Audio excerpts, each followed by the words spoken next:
Hello friends, welcome to my channel एवन competition zone.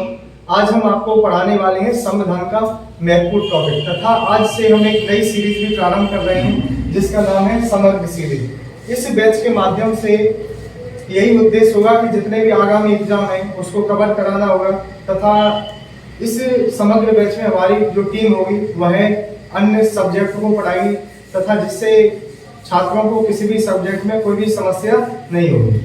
तो आज से हम एक टॉपिक का प्रारंभ करने वाले हैं। इनकी संविधान का प्रथम टॉपिक होगा जिसमें हम पढ़ेंगे ऐतिहासिक पृष्ठभूमि। हमारा जो भारतीय संविधान है उसका निर्माण कैसे, कब और किस प्रकार हुआ उसे हम समझने की कोशिश करेंगे।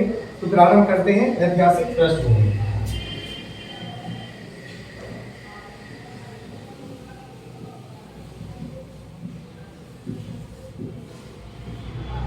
ऐतिहासिक पृष्ठभूमि को जब भी हम पढ़ते हैं तो हमें कुछ बातें याद रखनी चाहिए। पहली बात हम याद रखेंगे कि हमारा जो भारत देश है वह ब्रिटिशों का गुलाम देश रहा है। तो हमें एक बात याद रखनी है कि 1857 की क्रांति, जब भी हम पढ़ेंगे तो 1857 की क्रांति जो है इससे पहले का जो काल होगा उसे हम याद रखेंगे कि वह काल था जिस समय हमारे देश में ईस्ट इंडिया कंपनी के द्वारा संचालन हो रहा था। तो कभी भी अगर पूछा जाएगा कि 1857 की क्रांति से पहले का काल कौन सा था तो हम याद रखेंगे ईस्ट इंडिया कंपनी का काल था। यानी कि जितने भी 1857 की क्रांति से पहले भारत में अधिनियम आए हैं वह ईस्ट इंडिया कंपनी के द्वारा आए हैं। लेकिन अब हमें यह भी याद रखना होगा कि जब 1857 की क्रांति के बाद के अधिनियम आए हैं तो वह किस प्रकार आए हैं, तो हम ये कह सकते हैं कि वह आए थे क्राउन के द्वारा। वह किस प्रकार आए थे तो हम कह सकते हैं क्राउन को हम कह सकते हैं ब्रिटेन का सम्राट कह सकते हैं। क्राउन को हम याद रखेंगे, इसे ही सम्राट कहा जाता है तथा इसे ही हम राजा के रूप में भी जानते हैं। इस बात को हमें याद रखना होगा। तो कभी भी जब हम ऐतिहासिक पृष्ठभूमि पढ़ेंगे दो बातों को याद रखेंगे। दो बातें कौन सी होंगी कि 1857 की क्रांति से पहले के जो एक्ट आए हैं वह किसके द्वारा आए हैं, तो ईस्ट इंडिया कंपनी के द्वारा आए हैं। ईस्ट इंडिया कंपनी वही कंपनी थी जिसमें सर्वप्रथम हमारे देश में अंग्रेजों का आगमन होता है। 1600 में हम कह सकते हैं ईस्ट इंडिया कंपनी आती है। किस रूप में आती है? ट्रेड करने आती है। इसका सिर्फ उद्देश्य यही था कि हम भारत में प्रवेश कर जाएं और राजा से ये कहें कि व्यापार की हमें अनुमति दे दीजिए। इस वजह से इसका उद्देश्य हुआ। लेकिन जब इसने भारत में देखा कि यहाँ की रियासतें हैं वो इतनी अलग अलग हैं कि एक रूप में संचालन नहीं कर सकती हैं, तो इस रूप में उन्होंने देखा कि यहाँ का राजा संगठन में नहीं है, तो उन्होंने गुलाम बनाना भी प्रारंभ कर दिया। इस बात को समझेंगे। और सेकंड हम याद रखेंगे कि जब अंग्रेजों ने भारत को लूटना प्रारंभ किया इसके बाद हम कह सकते हैं एक क्रांति का उदय हुआ जिसको हम 1857 की क्रांति के नाम से जानते हैं। इसके बाद क्या हुआ था कि अब अंग्रेज यानी कि जो ब्रिटिश क्राउन था वो जानता था अगर ईस्ट इंडिया कंपनी से हम संचालन कराएंगे तो फिर संचालन नहीं हो पाएगा, क्योंकि इससे पहले महान क्रांति हो चुकी थी। इसी वजह से हम कह सकते हैं अपना देश भारत को क्राउन के अंडर रखा गया। तो इसके द्वारा सबसे पहले हम पढ़ने वाले हैं ईस्ट इंडिया कंपनी के अधिनियम, जिसको हम सबसे पहले पढ़ेंगे 1773 का रेगुलेटिंग एक्ट।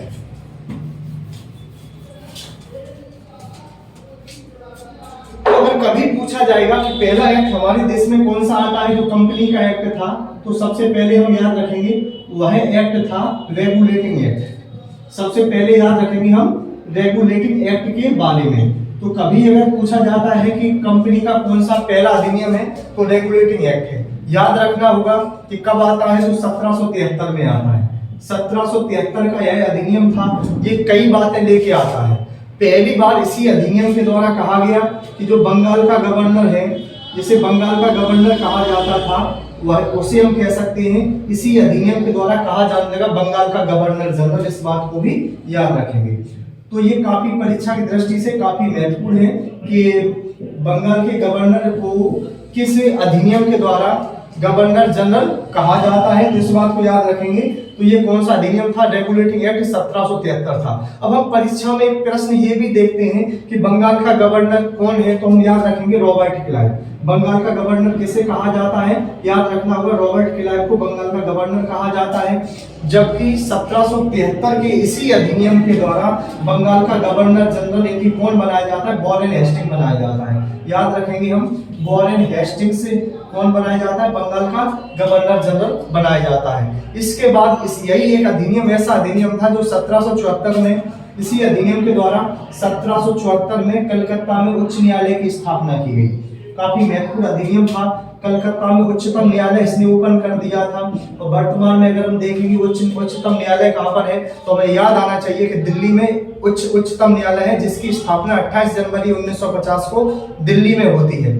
और यह एक ही क्यों है भारत में, अधिक क्यों नहीं है, राज्य तो 28 है 28, लेकिन एक क्यों है, तो इसका प्रमुख वजह ये है भारत शासन अधिनियम 1935, और ये कहता है भारत शासन अधिनियम 1935 कि एक ही उच्चतम न्यायालय होगा जो दिल्ली में होगा। तो अगर कोई पूछता है कि उच्चतम न्यायालय एक क्यों है, तो हम ये उसका उत्तर देंगे भारत शासन अधिनियम 1935 है, वह कहता है कि देश में एक उच्चतम न्यायालय होगा। अगर न्यायाधीश चाहता है, जो मुख्य न्यायाधीश चाहता है, तो राष्ट्रपति को अर्जी दे सकता है कि राज्यों में उच्चतम न्यायालय की एक शाखा खोली जाए। इस बात को भी हम याद रखेंगे। तो 1774 में कोलकाता उच्चतम न्यायालय की स्थापना की जाती है।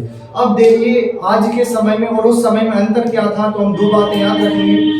कलकत्ता जो उच्चतम न्यायालय खोला जाता है, इसमें केवल 4 लोग थे जो इसे चला रहे थे। लेकिन अगर वर्तमान में देखा जाएगा, दिल्ली उच्चतम न्यायालय को देखा जाए, तो वहां पर 34 मुख्य न्यायाधीशों का उल्लेख मिलता है, जिसमें एक मुख्य न्यायाधीश होता है और 33 अन्य न्यायाधीश होते हैं। जबकि अगर यहाँ की बात की जाएगी, तो हम कह सकते हैं प्रारंभ का जो उच्चतम न्यायालय था, इसमें 4 लोग थे। अब 4 लोग में स्पष्ट हमें याद रखना होगा, एक होगा मुख्य न्यायाधीश, एक था मुख्य न्यायाधीश, और एक मुख्य न्यायाधीश कौन था, जिसका नाम था एलिजा एम्पे। हमें याद रखना होगा एक मुख्य न्यायाधीश कौन था, एलिजा एम्पे था।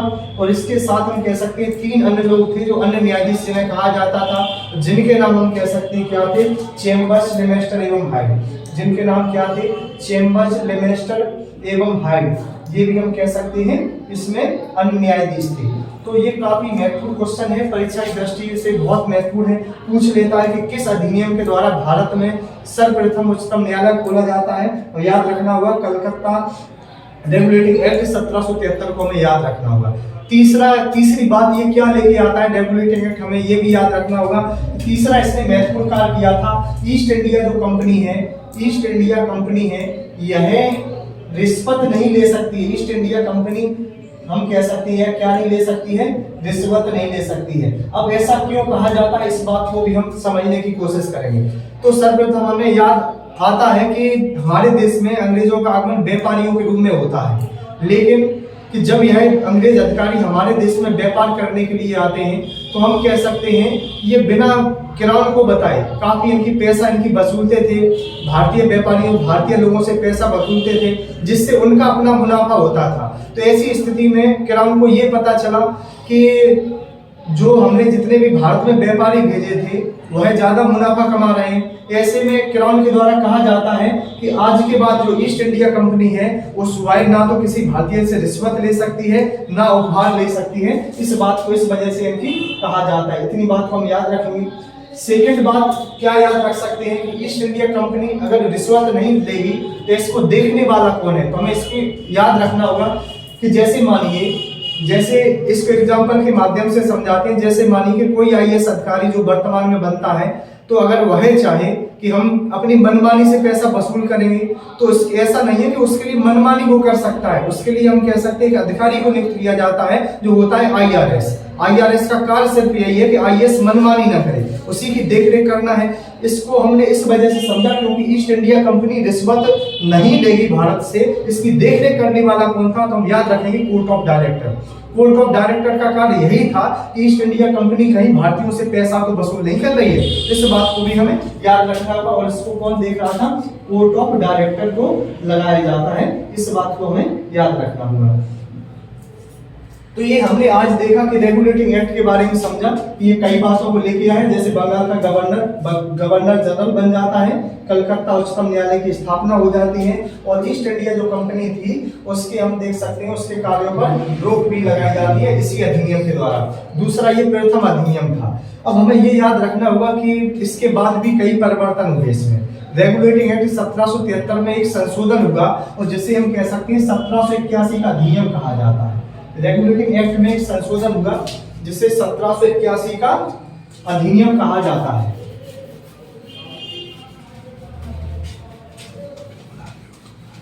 तो कभी अगर पूछा जाता है कि 1773 का जो एक्ट है, 1773 का एक्ट है, इसमें जो संशोधन होता है उसको हम याद रखेंगे, इसमें जो संशोधन होता है 1781 में होता है। अब हमें एक बात ये जाननी चाहिए कि संशोधन क्या है, संशोधन क्या है, इस बात को हम समझने की कोशिश करेंगे।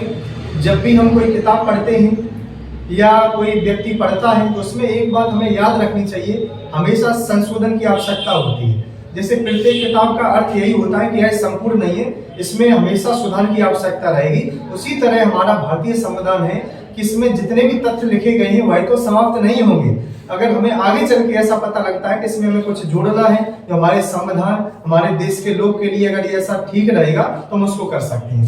तो सबसे पहली बात हमें याद रखना होगा कि 1783 का यह अधिनियम था, इसमें संशोधन कब हुआ, 1781 में हुआ। और इसी 1781 के अधिनियम को दो नामों से संबोधित किया गया और वो दो नाम थे, एक्ट ऑफ सेटलमेंट था, इसी कहा जाता था एक्ट ऑफ सेटलमेंट, और इसे ही कहा जाता था बंदोबस्त कानून। इसे ही हम किस नाम से जानते थे, इसे ही हम बंदोबस्त कानून के नाम से भी जानते थे। तो हमें इस बात को याद रखना होगा, 1773 का जो अधिनियम था, इसके बाद जो नेक्स्ट अधिनियम आया कोई अलग से अधिनियम नहीं था, हम ये कह सकते हैं 1773 को ही संशोधित किया गया था, जिसको हमने एक इस रूप में जाना। अब हमें याद रखना होगा ये क्या क्या बिंदु लेके आता है, क्या क्या महत्वपूर्ण बातों को इसने शामिल किया था। तो हम कह सकते हैं कि इससे पहले हम जान चुके हैं कि कलकत्ता उच्चतम न्यायालय की स्थापना हो चुकी है, लेकिन इस अधिनियम के द्वारा कहा जाता है कि कलकत्ता के जितने भी लोग होंगे वह कलकत्ता उच्चतम न्यायालय के अधीन होंगे। अब इसको हम समझने की कोशिश करेंगे कि जैसे देखिए उत्तर प्रदेश में वर्तमान में योगी आदित्यनाथ सीएम है। अब जो भी उत्तर प्रदेश के नागरिक होंगे तो उनको नियम बनाने के लिए योगी आदित्यनाथ ही प्रमुख होंगे। उसी तरह हम याद रखेंगे कि यहाँ पर कलकत्ता जो उच्चतम न्यायालय की स्थापना की गई थी, तो जब ये संशोधन हुआ तो उसमें कहा गया कि कलकत्ता के जितने भी निवासी होंगे, कलकत्ता के जितने भी निवासी होंगे वह किसके अधीन होंगे, तो हम कह सकते हैं कलकत्ता उच्चतम न्यायालय के अधीन होंगे। तथा इसने एक प्रमुख बात भी कही कि इसने दो बातों का उल्लेख किया था, इसने कार्यों को बांट दिया था। अगर कभी पूछा जाए ऐसा कौन सा अधिनियम है जिसने कार्यों का विभाजन किया है, कार्यों का विभाजन किया है, तो हमें इस बात को याद रखना होगा कि यही अधिनियम था। क्योंकि अधिनियम कौन सा था, तो 1781 का अधिनियम था। सेकंड बात और याद रखेंगे कि कलकत्ता जो उच्च न्यायालय था, इससे कहा गया था कि कलकत्ता उच्चतम न्यायालय का कोई न्यायाधीश राजस्व की वसूली नहीं करा सकता है। इस बात को भी हमें याद रखना होगा कि राजस्व की वसूली नहीं करा सकता है। अब राजस्व कैसे कह सकते हैं, जैसे हम टैक्स के रूप में कह सकते हैं, जैसे कर कह सकते हैं, टैक्स कह सकते हैं, उसकी वसूली कोई उच्चतम न्यायालय नहीं कराएगा, ऐसा इस अधिनियम में कहा जाता है। तो ये हम कह सकते हैं 1773 के बाद नेक्स्ट अधिनियम अपने देश भारत में आता है। इसके बाद हम याद रखेंगे, इसके बाद जो एक्ट आता है जिसका नाम होता है 1784 का अधिनियम, जिसे पिट्स इंडिया एक्ट के नाम से जाना जाता है, तो उसको हम समझने की कोशिश करेंगे। और हमें यह भी याद रखना होगा कि जितने भी अधिनियम हैं 1773 से लेकर हम कह सकते हैं 1857 इनकी हम कह सकते हैं 1857 से पहले कि जितने भी अधिनियम हैं इनकी जिसकी शुरुआत 1757 से होती है वह कंपनी के अधिनियम है, ना कि क्राउन के हैं। पहली बात। अब हम देखने वाले हैं 1784 का पिट्स इंडिया एक्ट। 1784 का जो एक्ट था इसे कहा जाता था पिट्स इंडिया एक्ट। पहली बात तो हम इसे याद रखेंगे, इसे क्या कहा जाता था, पिट्स इंडिया एक्ट कहा जाता था। इसने 2 से 3 कार्य किए जो काफी महत्वपूर्ण थे। इसने पहला कार्य ये किया था भूमि सुधार पर बल दिया। तो कभी पूछा जाए ऐसा कौन सा अधिनियम था जिसने पहली बार भूमि सुधार पर बल दिया, तो हम याद रखेंगे पिट्स इंडिया एक्ट। भूमि सुधार को बढ़ावा दिया था तो कौन सा अधिनियम था, तो हम याद रखेंगे पिट्स इंडिया एक्ट था। सेकंड बात याद रखेंगे, इसी अधिनियम के द्वारा बोर्ड ऑफ कंट्रोल और कोर्ट ऑफ डायरेक्टर्स, अभी हम कह सकते हैं इससे पहले हमने जाना था एक कोर्ट था जो संचालन कर रहा था, लेकिन इसी अधिनियम के द्वारा 2 कोर्ट आते हैं। एक का नाम था बोर्ड ऑफ कंट्रोल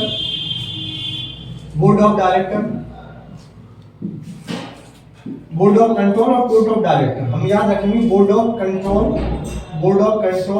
और कोर्ट ऑफ डायरेक्टर। 2 बोर्ड हम कह सकते हैं इसी अधिनियम के द्वारा बनते हैं। तो पहली बात तो हमें याद रखना होगा कि भूमि सुधार को किसने बढ़ावा दिया है, 1784 पिट्स इंडिया एक्ट ने।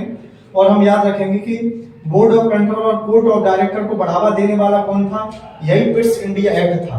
ये काफी महत्वपूर्ण अधिनियम होता है और यहाँ से कई बार क्वेश्चन पूछ लिए जाते हैं, तथा इसी अधिनियम के द्वारा पूछा जाता है कि राजनीतिक और प्रशासनिक कार्यों को किसने बांटा था। हम कह सकते हैं इसी अधिनियम के द्वारा राजनीतिक और प्रशासनिक कार्यों को भी बांट दिया जाता है। राजनीतिक और प्रशासनिक कार्यों को किस अधिनियम ने बांटा, तो हमें यह भी याद रखना होगा यही अधिनियम था जिसने विभाजन कर दिया था। इस अधिनियम के बाद हम देखते हैं भारत में एक ऐसा अधिनियम आया, इस अधिनियम के बाद जो अधिनियम आता है 1786 का अधिनियम, और 1786 का अधिनियम क्या लेके आता है उसे हम देखने की कोशिश करेंगे। तो 1786 का अधिनियम हम जब भी पढ़ते हैं तो हमें याद आना चाहिए कि 1786 का अधिनियम जब भारत आता है तो एक व्यक्ति था जिसका नाम था लॉर्ड कॉर्नवालिस। लॉर्ड कॉर्नवालिस नाम था इस व्यक्ति का। अब लॉर्ड कॉर्नवालिस ने कहा, ब्रिटेन की संसद से कहा लॉर्ड कॉर्नवालिस ने कि हम भारत एक शर्त पर जाएंगे। लॉर्ड कॉर्नवालिस ने कहा कि हम भारत एक शर्त पर जाएंगे, और वह शर्त क्या थी कि हम गवर्नर जनरल तो हैं, हम कौन हैं, गवर्नर जनरल हैं, लेकिन गवर्नर जनरल के साथ एक हमें उपाधि चाहिए जिसकी उपाधि थी कमांडर इन चीफ की उपाधि चाहिए। ऐसा किसने कहा, तो हम कह सकते हैं ऐसा कहने वाला कौन था, लॉर्ड कॉर्नवालिस था। लॉर्ड कॉर्नवालिस के द्वारा ही कहा गया हम भारत तभी जाएंगे कि हमें एक उपाधि दी जाए, और ब्रिटेन के द्वारा जिसका नाम था कमांडर इन चीफ। दूसरी बात, लॉर्ड कॉर्नवालिस जब भी हम पढ़ते हैं 3 से 4 बातें हमें याद होनी चाहिए। पहली बात, अगर कोई पूछता है कि पुलिस सेवा का जनक किसे कहा जाता है, वर्तमान में जो पुलिस है, पुलिस सेवा का जनक किसे कहा जाता है, तो हम कह सकते हैं इसी लॉर्ड कॉर्नवालिस को कहा जाता है। आज जो भी पुलिस का जो संपूर्ण देश का संचालन हो रहा है, अगर कहा जाए किस व्यक्ति की देन है, लॉर्ड कॉर्नवालिस की देन है। सेकंड बात, हम कह सकते हैं जितने भी आईएएस, आईपीएस, आईआरएस, आईएफएस बनते हैं उसकी वह भी लॉर्ड कॉर्नवालिस की देन है। इसी वजह से सिविल सेवा का जनक भी हम कहते हैं किसे, लॉर्ड कॉर्नवालिस को कहा जाता है। तीसरी बात और हम याद रख सकते हैं कि समान नागरिक संहिता को चलाने वाला कौन सा गवर्नर जनरल है। समान नागरिक संहिता को चलाने वाला कौन था, तो हम ये भी याद रखेंगे समान नागरिक संहिता को इसी ने चलाया था, और ये कहां पर लागू है, गोवा में लागू है। अब एक बात हमें ये भी जानना होगा समान नागरिक संहिता क्या होती है। समान नागरिक संहिता उसे कहते हैं कि जहां पर आरक्षण के आधार पर नंबर या कट ऑफ निर्धारित ना हो, जहां पर सब समान हो और समानता का भाव जहां उत्पन्न हो, उसे हम कहते हैं समान नागरिक संहिता। और लागू करने में किसने योगदान दिया, लॉर्ड कॉर्नवालिस ने, और गोवा में ये सर्वप्रथम लागू की गई थी। दूसरी बात, इसी लॉर्ड कॉर्नवालिस ने यह भी कहा था भारत हम जाएंगे तो हमें स्वतंत्रता चाहिए। इसका ये कहना था कि भारत में जब हम जाएंगे तो हमें कार्यों में स्वतंत्रता चाहिए, तथा हमारे कार्यों में कोई भी ब्रिटिश व्यक्ति हस्तक्षेप ना करे, ऐसा हम कह सकते हैं इसी लॉर्ड कॉर्नवालिस के द्वारा कहा जाता है। तथा इसी के बाद हम कह सकते हैं हमारे देश में 4 अधिनियम आए जिसे चार्टर अधिनियम के नाम से जाना जाता है, तथा यह परीक्षा की दृष्टि से भी कई महत्वपूर्ण होते हैं। इसके बाद 4 अधिनियम पढ़ लेंगे जिसमें हमारा ये जो टॉपिक है उसमें जो कंपनी के एक्ट हैं उन्हें हम समाप्त कर लेंगे। इसके बाद नेक्स्ट डे हम कोशिश करेंगे कि क्राउन के जो अधिनियम है उन्हें समाप्त करेंगे। इसके बाद हम देखने वाले हैं 4 एक्ट। अब अगर कभी पूछा जाता है कि चार्टर अधिनियम, चार्टर अधिनियम से सीधा क्वेश्चन बनता है कि भारत में कितने चार्टर अधिनियम आए। याद रखना होगा भारत में 4 चार्टर अधिनियम आते हैं, 4 चार्टर एक्ट आते हैं। और 4 एक्ट कौन से थे, तो पहली बात 1793 का अधिनियम था पहला, दूसरा हम कह सकते हैं 1893 का चार्टर एक्ट था, और तीसरा कह सकते हैं 1833 का था, और चौथा कह सकते हैं 1853 का चार्टर था। अब हमें इसमें याद क्या रखना है, तो पहली बात हमें याद रखना है कि कई बार परीक्षक पूछता है कि कौन सा चार्टर अधिनियम अंतिम अधिनियम था।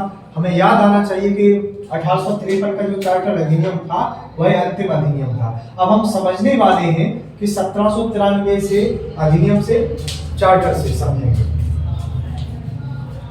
तो हमें याद रखना होगा कि 1793 का जो अधिनियम था, ये चार्टर जो एक्ट था ये प्रथम अधिनियम था। पहली बात प्रथम अधिनियम था, और इसी अधिनियम के द्वारा हम कह सकते हैं क्या कहा जाता है। तो पहली बात तो ये बोली गई क्योंकि लॉर्ड कॉर्नवालिस को स्वतंत्रता दे दी गई थी कार्यों की। अब हर कोई गवर्नर जनरल यही डिमांड कर रहा था कि लॉर्ड कॉर्नवालिस की तरह हमें भी स्वतंत्रता मिले और समानता हो। यही संविधान कहता है, यही नीति कहती है, यही नियम कहते हैं। तो हम यहाँ पर कह सकते हैं अब हर गवर्नर जनरल की मांग यही थी कि हर किसी व्यक्ति को स्वतंत्रता मिले। तो पहला कार्य तो हम कह सकते हैं इस अधिनियम के द्वारा यही होता है, 1793 का चार्टर अधिनियम। दूसरी बात हम यह कह सकते हैं इसी अधिनियम के द्वारा 20 वर्षों का एकाधिकार लागू हुआ। 20 वर्षों का एकाधिकार लागू हुआ। अब इसे समझने की कोशिश करेंगे 20 वर्षों का एकाधिकार क्या होता है। अगर हम एकाधिकार शब्द को तोड़ने की कोशिश करें तो उसका अर्थ होता है एक का अधिकार। भारत में अगर कोई व्यापार करेगा 20 वर्षों तक तो वह सिर्फ अंग्रेज होंगे, ना कि फ्रांसीसी होंगे, ना कि स्वीडिश होंगे, ना कोई इनकी डेनमार्क के निवासी होंगे। केवल अगर कोई 20 वर्षों तक व्यापार करेगा तो हम कह सकते हैं वो कौन होंगे, ब्रिटिश होंगे। ऐसा हम कह सकते हैं किस अधिनियम में कहा जाता है, 1793 के अधिनियम में कहा जाता है। सेकंड बात हम कह सकते हैं कि इसी अधिनियम के द्वारा जो कमांडर इन चीफ की उपाधि थी, कमांडर इन चीफ की उपाधि थी उसे भी हम कह सकते हैं समाप्त कर दिया जाता है इसी अधिनियम के द्वारा। और इसी अधिनियम में कहा जाता है कि जितने भी गवर्नर जनरल हैं जो भारत में कार्य कर रहे हैं इनको जो पैसा दिया जाएगा वो ब्रिटिश अधिकारी होगा किराम नहीं भेजेगा उसे। उस बात को हमें याद रखना होगा कि जितने भी भारत में जितने भी जो सेना में कार्य कर रहे लोग होते थे, जितने भी गवर्नर जनरल होते थे, इनको वेतन जो दिया जाता था वो भारतीय राजस्व से दिया जाता था, भारत से ही कमा के और उन्हें उनको वेतन दिया जाता था। इस बात को भी हमें याद रखना होगा। भारतीय राजस्व से वेतन दिया जाता था। और ये किसको वेतन दिया जाता था, गवर्नर जनरल को वेतन दिया जाता था। इस बात को हमें याद रखना होगा। तो ये 4 बातें हैं जो हमें इस अधिनियम के द्वारा पढ़नी है, 1793 का अधिनियम। अब हमें याद रखना होगा कि हमने अभी देखा था कि 20 वर्षों का एकाधिकार, अगर हम 1793 में 20 वर्ष ऐड करते हैं तो डेट हो जाती है 1813 की। तो हम ये कह सकते हैं कि सेकंड जो चार्टर आता है वह 1813 में आता है। और 1813 का जो यह चार्टर था इसी में 1813 का ये द्वितीय चार्टर था। ये हम कह सकते हैं द्वितीय चार्टर अधिनियम था। और इसी अधिनियम के द्वारा हम कुछ बातें याद रखेंगे, 3 से 4 बातें याद रखेंगे। क्या हम कह सकते हैं इसी अधिनियम के द्वारा 20 वर्षों का एकाधिकार समाप्त हो गया। अब हम ये कहेंगे 20 वर्षों का एकाधिकार जब ये समाप्त हुआ तो इसका अर्थ यही था कि जब ये एकाधिकार समाप्त होता है तो इसने ये कह दिया अब भारत में कोई भी व्यक्ति व्यापार कर सकता है। इसके बाद हम कह सकते हैं हमारे देश से कई लोग गए पश्चिमी शिक्षा का विस्तार करने के लिए अन्य देशों में, पश्चिमी शिक्षा का विस्तार करने के लिए अन्य देशों में जाते हैं। जबकि हम कह सकते हैं इसी समय हमारे देश में आगमन होता है ईसाई मिशनरियों का, ईसाई मिशनरियों का आगमन होता है। अब ये ईसाई मिशनरी क्यों आए हैं भारत में, इनका आगमन का उद्देश्य सिर्फ यही है कि जो भारत हिंदुत्व वाला देश है इसको हम ज्यादा से ज्यादा ईसाइयों में कन्वर्ट कर लें, सिर्फ इस वजह से वह आते हैं भारत में। लेकिन इसी समय एक बात ये भी बोली जाती है, और वह बात क्या थी, अगर किसी भी व्यक्ति के द्वारा टैक्स नहीं दिया जाएगा तो उसे दंडित किया जाएगा, ऐसा हम कह सकते हैं, ऐसा कहा ब्रिटिशों ने। अब इस बात को हमें याद रखना होगा, ये वही अंग्रेज है जो कहने आया था केवल हमें व्यापार की अनुमति दे दो। आज वही हम देख रहे हैं इतना ताकतवर हो गया है तो वो कह रहा है कि हम दंडित कर देंगे। तो इसके लिए कहीं ना कहीं हम कह सकते हैं जो भारतीय रियासतें थी या भारतीय राजा थे वह जिम्मेदार थे। तो इस अधिनियम में हमें 4 से 5 बातें याद रखनी होंगी। इसके बाद हम कह सकते हैं नेक्स्ट अधिनियम आता है 1833 का अधिनियम। 1833 का अधिनियम इस वजह से महत्वपूर्ण मानते हैं, परीक्षा में कई बार यहाँ से प्रश्न आते हैं। जैसे हम पहला क्वेश्चन बनता है, जैसे अभी हमने एक क्वेश्चन बताया था कि बंगाल का गवर्नर कब गवर्नर जनरल बना, तो हमें याद रखना होता है कि 1773 का रेगुलेटिंग एक्ट होता है। अब एक क्वेश्चन ये भी आता है कि बंगाल का गवर्नर जनरल कब भारत का गवर्नर जनरल बना। ये बहुत महत्वपूर्ण है कि बंगाल का गवर्नर कब वायसराय बना। तो हमें याद रखना होगा कि बंगाल का गवर्नर पूछा जाता है कि कब बंगाल का गवर्नर जनरल कब वायसराय बनता है। तो हमें याद रखना होगा कि वायसराय कब बनता है, इसे हम याद रखेंगे। इसे ये भारत का गवर्नर जनरल बना था। कौन बना था, भारत का गवर्नर जनरल बना था, इस बात को याद रखेंगे। अगर क्वेश्चन सीधा पूछ लिया जाता है कि बंगाल का गवर्नर रॉबर्ट क्लाइव। बंगाल का गवर्नर जनरल वॉरेन हेस्टिंग्स। जबकि भारत का गवर्नर जनरल कौन है, तो हमें याद आना चाहिए कि लॉर्ड विलियम बेंटिक। कौन है, हम याद आना चाहिए, लॉर्ड विलियम बेंटिक है।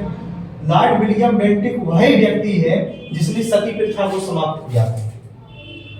लॉर्ड विलियम बेंटिक वही व्यक्ति है जिसकी वजह से आज महिलाएं सती नहीं होती हैं, क्योंकि हम कह सकते हैं लॉर्ड विलियम बेंटिक ने ही 8 नवंबर 1829 में संसद में प्रस्ताव रखा था और 4 दिसंबर 1829 को हम कह सकते हैं सती प्रथा को समाप्त कर दिया गया। और सती प्रथा सर्वप्रथम बंगाल से समाप्त हुई थी नियम 17 के द्वारा। और सती प्रथा, एक क्वेश्चन ये भी बन जाता है कि प्रथम महिला सती कौन थी, तो हमें वो भी याद रखना चाहिए कि गुप्त शासक थे भानुगुप्त, और भानुगुप्त के मित्र थे गोपराज, और गोपराज की जो पत्नी थी वही प्रथम महिला सती थी। इस बात को भी हम समझ रहे थे। तथा इसी अधिनियम के द्वारा कह सकते हैं यह अधिनियम, और इस अधिनियम में क्या कहा गया, तो इसी अधिनियम में कहा जाता है ईस्ट इंडिया कंपनी जो है, ईस्ट इंडिया कंपनी जो व्यापारिक निकाय थी, इसका उद्देश्य भारत में क्या था, व्यापार करना था। लेकिन इस अधिनियम के द्वारा हम कह सकते हैं प्रशासनिक निकाय बन गई थी, प्रशासनिक निकाय बन गई थी। इस बात को हमें याद रखना होगा।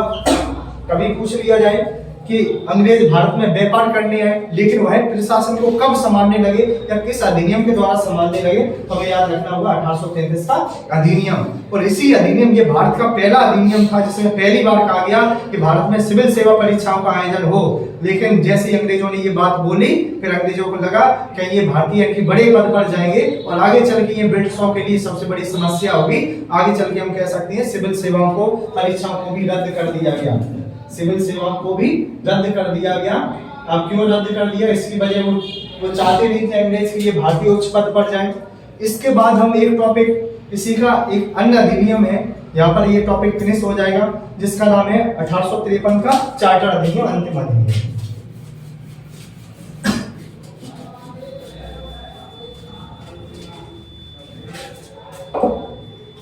अंतिम चार्टर अधिनियम, इसमें हम याद रखेंगे 2 से 3 बातें हमें याद रखनी है परीक्षा की दृष्टि से, जो काफी महत्वपूर्ण भी है।